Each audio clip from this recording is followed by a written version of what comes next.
certainly are not a tradition. But a necessary condition for a tradition are a first and a second step. I hope, therefore, that the library of Ludwig Lager University does its first steps towards an information literacy tradition. On the other hand, information and tradition are two notions which seem to contradict each other.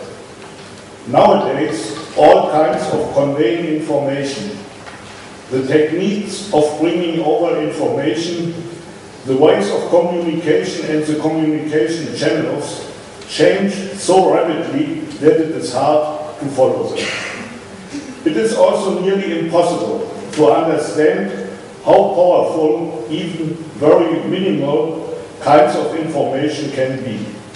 If you think of Twittering, which allows not more than 140 signs to be sent, and if you observe the consequences of this technique, then it is completely incredible what implications occur.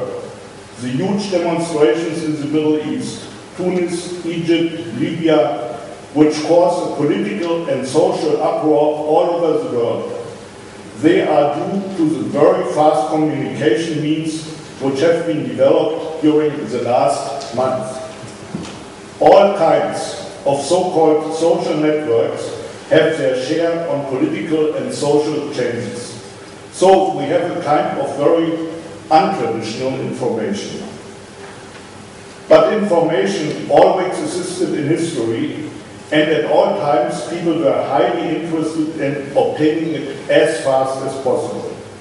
One of the most well-known examples in history is the deliveryman Pheidippidas, who in 490 before Christ ran in 2 days from Athens to Sparta to ask for help in the war against the Persians. And there are more modern examples in history.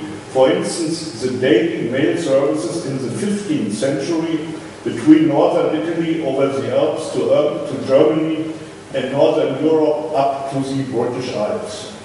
This shows that information and tradition obviously do not contradict each other.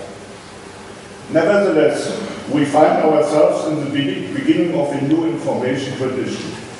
It is therefore most important not to be illiterate in information, and this conference should help to avoid this.